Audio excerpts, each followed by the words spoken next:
నమస్తే welcome to RK news. Telangana రాష్ట్రంలో ఎన్నికల కోడ్ అమల్లోకి వచ్చిన నేపథ్యంలో పట్టణ శివార్లలో జాతీయ రహదారిపై పోలీసులు వాహన తనిఖీలు నిర్వహించారు। మద్యం తదితర నిషేధిత వస్తువులు దిగుమతి కాకుండా తనిఖీలను నిర్వహించారు। వాహనాల రికార్డులను పరిశీలించారు, అనుమానితులను ప్రశ్నించారు। ఎన్నికల కోడ్ అమల్లోకి రావడంతో పోలీసులు రాష్ట్ర వ్యాప్తంగా విస్తృత తనిఖీలు చేస్తున్నారు।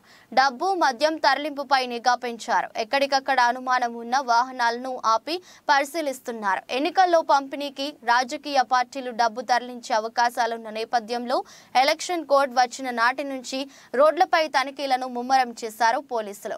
ప్రధానంగా కార్లతో పాటు అనుమానం వచ్చిన ప్రతి వాహనాన్ని చెక్ చేస్తున్నారు। ఎన్నికల ప్రవర్తన నియమావళిలో భాగంగా 50,000కు మించిన నగదు, 10 గ్రాముల కంటే ఎక్కువ బంగారం దొరికితే సీజ్ చేయడం వ్యాపారులు, సామాన్యుల నిత్య కార్యకలాపాలకు సంకటంగా మారింది। ఎవరి దగ్గరైనా 50,000కు మించి నగదు దొరికితే పోలీసులు సీజ్ చేస్తున్నారు। అలాగే ఆ ఖరీదుకు మించి బంగారం దొరికినా వదలడం లేదు। ఆ నగదు లేక నగలకు సంబంధించిన ఆధారాలు చూపిస్తే ఓకే, లేని పక్షంలో సీజ్ చేస్తున్నారు। అయితే అత్యవసర పనులపై డబ్బులు తీసుకెళ్లే వారికి ఇది ఇబ్బందిగా మారింది। వివాహాది శుభకార్యాలు, హాస్పిటల్ చెల్లింపులు, ఫీజులు కట్టేందుకు, గృహోపకరణాల కొనుగోలు వంటి అవసరాలకు డబ్బు తీసుకెళ్తున్న సామాన్య ప్రజల వద్ద నుంచి డబ్బులు సీజ్ చేస్తున్న సందర్భాలు లేకపోలేదు।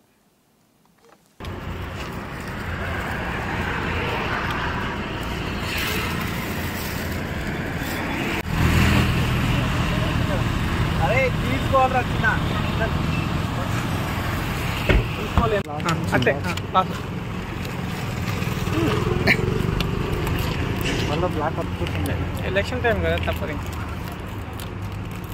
కవర్ వస్తుంది అది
ఈ బాబు ఇప్పుడు